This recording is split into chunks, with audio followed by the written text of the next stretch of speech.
जो है जितना है उसी में खुश रहना चाहिए, क्योंकि ज़रूरत से ज़्यादा रोशनी भी इंसान को अंधा बना देती है। नमस्कार, मैं हूं कमल श्रीमाली। आप सभी का स्वागत आपके अपने चैनल में और बुध के तुला राशि के गोचर फल के इस विशेष एपिसोड में। यह एपिसोड आपकी राशि अर्थात मून साइन पर आधारित है। बुध ग्रह की विशेषता है कि यह क्रूर ग्रहों के साथ में युति होने पर क्रूर प्रभाव देता है, पाप ग्रहों के साथ युति करने पर यह पाप प्रभाव देता है और सौम्य ग्रहों के साथ में रहने पर सौम्य प्रभाव अर्थात शुभ फल प्रदान करते हैं। साथ ही गोचर का बुध दशम भाव और चतुर्थ भाव सुख भाव अर्थात कर्म भाव और सुख भाव दोनों का कारक होने के कारण आपके जीवन में सुख, वैभव, मान सम्मान और संपत्ति का कारक माना जाता है। शुभ ग्रहों के साथ में होने पर बुध इन स्थानों का शुभ फल प्रदान करता है और बुध ग्रह कानून, कॉमर्स, शिल्प और साथ ही साथ मेडिकल शास्त्र के क्षेत्रों में भी एजुकेशन का कारक माना जाता है। तो आइए अब बात करते हैं बुध के साथ में युति या दृष्टि संबंध बनाने वाले ग्रहों के प्रभाव की, क्योंकि कुंडली में बनने वाला हर योग का प्रभाव कोई न कोई ढंग से हमारे जीवन पर जरूर पड़ता है। ग्रहों की चाल ही हमें बुरा या अच्छा करने की ओर प्रेरित करती है। तो बुध के तुला राशि में प्रवेश करते ही सूर्य, शुक्र और केतु के साथ में युति हो जाएगी। शनि से दृष्टि संबंध बन जाएगा और साथ ही साथ बृहस्पति से भी दृष्टि संबंध बन जाएगा। इस युति और दृष्टि संबंध का क्या परिणाम मिलेगा, पहले तो यही जान लेना चाहिए। सबसे पहले मंगल और बुध की युति। मंगल और बुध की युति व्यापार या नौकरी दोनों ही मामलों में भाई की भूमिका फायदेमंद करवा देता है। भाई की भूमिका फायदेमंद होती है। ऐसे में शिक्षा में कुछ कठिनाई तो आ सकती है या फिर समटाइम्स ब्रेक भी लग सकता है। जो लोग खोजी पत्रकार हैं वे समाज को एक नई दिशा दे सकते हैं या इस समय काल में कोई विशेष कारण से झगड़ा कर सकते हैं। आप हर किसी में गलती ढूंढने का, कमी ढूंढने का प्रयास करेंगे और इस कारण कई बार आपको अपने जो परिवार से विरोध का सामना करना पड़ेगा। आपका जीवन साथी से झगड़ा इस गोचर काल में बराबर होता रहेगा। तो आइए अब बात करते हैं बुध और सूर्य की युति की। सामान्यतः जन्म कुंडलियों में सूर्य और बुध की युति देखी ही जाती है और साथ ही गोचर में भी प्राय सूर्य, बुध, शुक्र आसपास ही रहते हैं। यह गोचर शिक्षा में इंटरेस्टेड बना देता है। स्वभाव व्यावहारिकता से अर्थात प्रैक्टिकलिज्म से भर जाता है। आपको काम काज में यश मिलता है और ऐसे गोचर में बुद्धि से पैसा कमाया जाता है, न कि मेहनत से। तो आइए अब बारी है बुध और केतु की युति की। बुध के साथ में केतु की युति होने पर व्यक्ति मोक्ष के बारे में सोचने लगता है और हमेशा आत्मज्ञान की बातें करने लगेगा। इस गोचर में स्किन प्रॉब्लम की संभावनाएं बहुत ज़्यादा बलवान हो जाती है और इस समय व्यक्ति अनैतिकता की ओर आकर्षित हो सकता है या उस ओर बढ़ भी सकता है। तो आइए अब बात करें दृष्टि संबंध की। सबसे पहले बुध और गुरु का दृष्टि संबंध। तो यहाँ पर बुध पर बृहस्पति की दृष्टि होने से समझदारी आएगी और इसका मुख्य कारण है जहाँ बृहस्पति या गुरु ज्ञान और अनुभव का कारक है तो बुध बुद्धि का। ऐसे समय में कई लोग धर्म और न्याय के द्वंद्व में फंस जाते हैं। हर काम करने से पहले बहुत दिमाग लगाते हैं। इस समय कानूनी दाव पेच समझने की इच्छा ज़्यादा जागृत होती है और जिन्हें बागवानी का शौक है वो उस समय और ज़्यादा डेवलप हो सकता है या बागवानी का शौक आपको पनप भी सकता है। बुध और राहु का दृष्टि संबंध। बुध राहु का दृष्टि संबंध बहुत ही ज़्यादा बोलने वाला या डींगे हाँकने वाला व्यक्ति बना देता है या ऐसा स्वभाव बना देता है। बुद्धि कम परंतु दिखावा बहुत ज़्यादा हो जाता है कि मैं ही बुद्धिमान हूँ। इस समय अंतर्जातीय विवाह करने की तरफ व्यक्ति आकर्षित हो सकता है। इस दृष्टि संबंध से सिर से संबंधित बीमारियां उत्पन्न हो सकती है और जो फोटोग्राफर है वो इस गोचर काल में, इस समय काल में बहुत ज़्यादा सफल होते हैं। यही बुध ग्रह 19 अक्टूबर 2023 को प्रातः 1:15 पर अर्थात 19 अक्टूबर लगते ही 1:15 पर तुला राशि में प्रवेश कर जाएंगे और यहाँ से 6 नवंबर 2023 की शाम को 4:25 तक इस राशि अर्थात तुला राशि में ही गतिशील रहेंगे। तो आइए देखते हैं कि तुला राशि में बुध गोचरवश आपको क्या देने वाले हैं। तो आरंभ कर रहा हूँ मेष राशि से। बुध का आपकी मेष राशि से सप्तम भाव में दाम्पत्य सुख भाव में गोचरवश प्रवेश होगा। इससे शरीर कमजोर, निस्तेज या शरीर में दर्द रहने लगेगा। जीवन साथी या आपके परिवार से कोई वाद विवाद हो सकता है। फ्रेंड्स या सगे संबंधियों से भी अनबन बनी रहेगी या अनबन बनने लगेगी। सरकार की ओर से भी कोई न कोई डर लगा रहेगा और आर्थिक नुकसान हो सकता है। यात्रा में, व्यवसाय में लाभ नहीं मिल पाएगा। ऐसे में आप चिंताग्रस्त रहेंगे। तो ऐसे में उपाय के लिए आपको बुधवार के दिन विधि विधान के अनुसार व्रत करना चाहिए। तो आइए अब बात करते हैं वृषभ राशि की। बुध का आपकी वृषभ राशि से रोग भाव में 6th हाउस में गोचरवश प्रवेश होगा। आर्थिक लाभ और शानदार शॉपिंग करने से आपको खुशी मिलेगी। कोई एंटरटेनमेंट वाली जो फिल्म्स होती है, सीरीज होती है, वो देखने का या कोई साहित्य पढ़ने का अवसर मिलेगा। विरोधियों को परास्त करने का सुख मिल सकता है। आपका मान सम्मान बढ़ेगा। अच्छा शारीरिक और मानसिक सुख प्राप्त होगा। जो लोग राइटर हैं या म्यूजिशियंस हैं, उनको अपनी क्रिएशन से बहुत शानदार ख्याति मिल सकती है। तो उपाय के तौर पर बुधवार के दिन माँ दुर्गा को हरी चूड़ियाँ अर्पित करना आपके लिए बहुत शुभ फलदायक रहेगा। आइए अब बात करें मिथुन राशि की। बुध का आपकी मिथुन राशि से पंचम भाव में, शिक्षा और संतान भाव में गोचरवश प्रवेश होगा। इससे मेंटली डिस्टर्ब हो सकते हैं। उलझन या कसमकस बढ़ जाएगी। प्लानिंग पर, प्रोजेक्ट पर जो भी मेहनत की हुई है वो सफल नहीं हो पाएगी। बाधाएं बहुत आएगी। संतान से, जीवन साथी से मनमुटाव हो सकता है।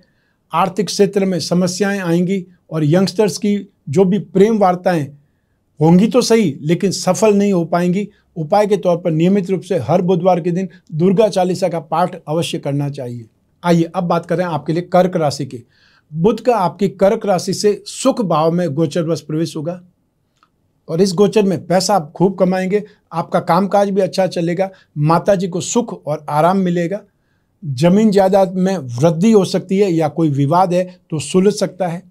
अच्छे लोगों से, बड़े लोगों से फ्रेंडशिप आपकी बढ़ने लगेगी। घर गृहस्थी का सुख भी अब अच्छा मिलेगा। उपाय के तौर पर माँ दुर्गा की उपासना और विशेष रूप से हर बुधवार के दिन किसी मंदिर में जाकर के उनके समक्ष एक घी का दीपक जरूर जलाना चाहिए और आप चाहें तो अपने घर पर भी ये कर्म कर सकते हैं। आइए अब बात करें सिंह राशि की। बुध का आपकी सिंह राशि से पराक्रम भाव में 3rd हाउस में गोचरवश प्रवेश होगा। इससे आपको भय लगा रहेगा। सांस में कुछ कमी आ सकती है। परिवार और खानदान वालों से आपका विवाद हो सकता है या किसी बात पर मतभेद हो सकता है और ऐसे में फाइनेंशियल लॉस आपका ही होगा। आप किसी कारण से डर के मारे इधर इधर भागते रहेंगे, लेकिन अंततः आपको सही मार्गदर्शन मिलेगा, राहत भी मिलेगी। नए नए फ्रेंड्स भी आपको इसी गोचर में बन सकते हैं।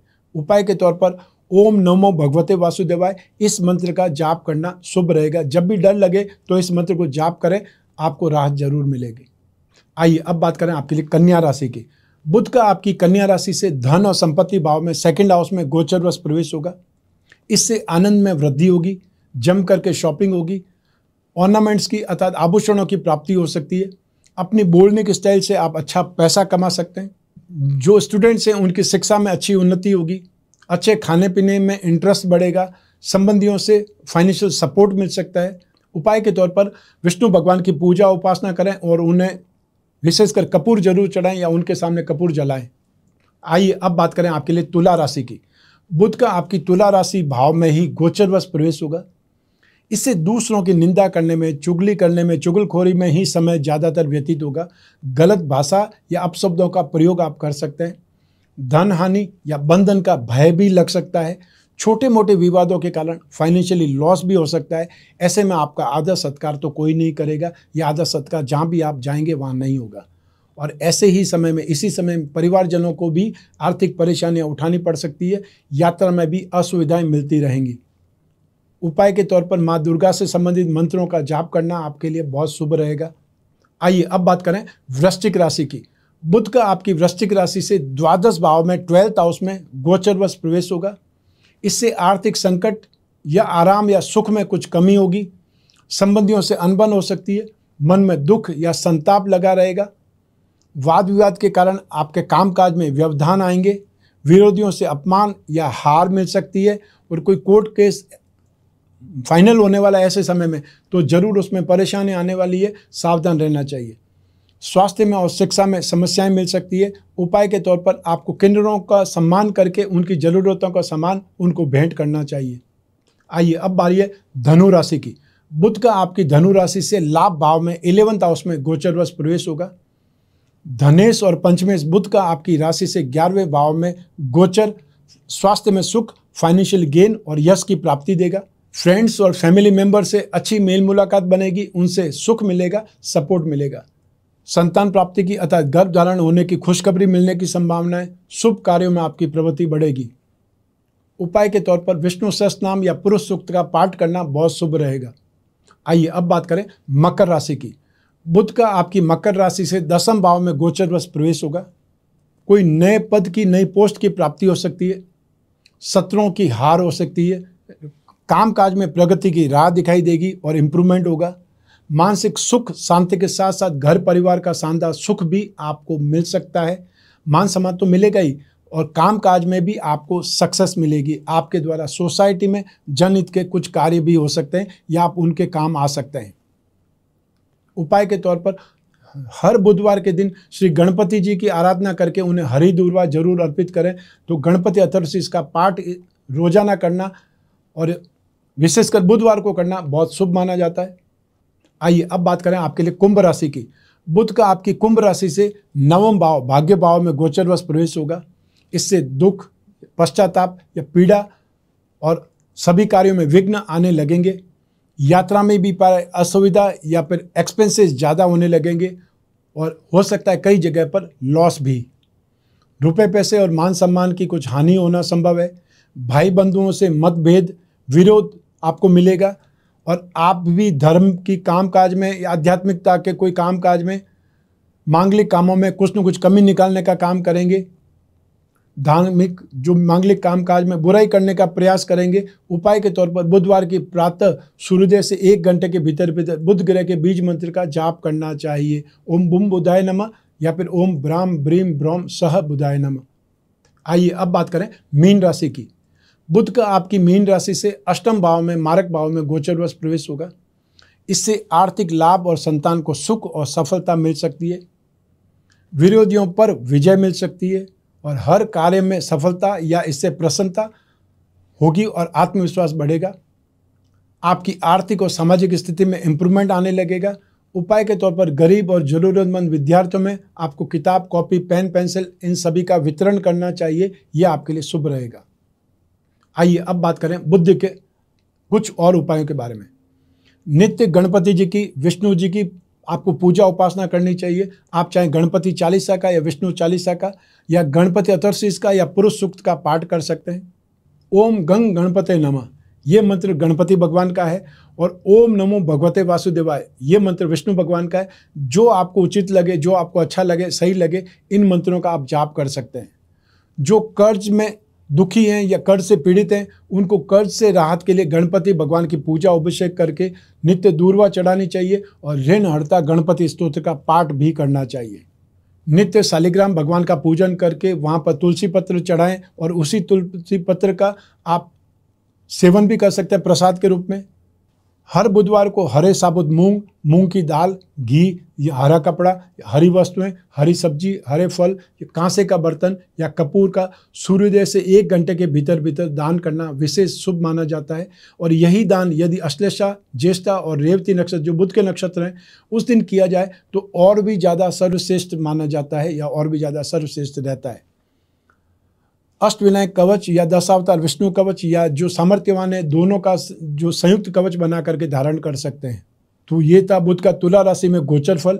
आपकी जन्म कुंडली में से एक ग्रह चंद्रमा को आधार बना करके मैंने गोचर फल बतलाया है। आप चाहें तो अपनी जन्म कुंडली के संदर्भ में इस गोचर फल को और सटीकता से जान सकते हैं, क्योंकि जन्म कुंडली आपकी अपनी है और आपकी जन्म डिटेल से ही बनती है।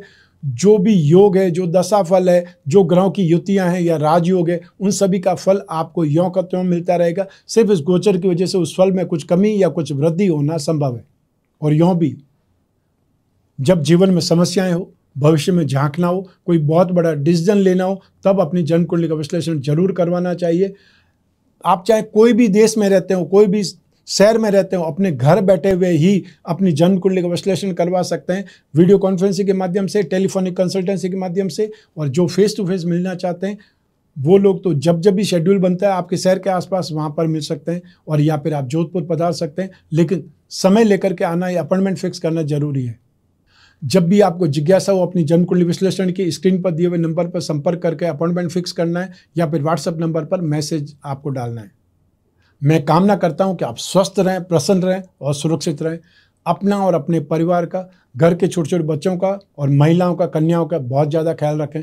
आप सभी को मेरा नमस्कार, बहुत बहुत शुभकामनाएं। ईश्वर आपकी रक्षा करे। धन्यवाद।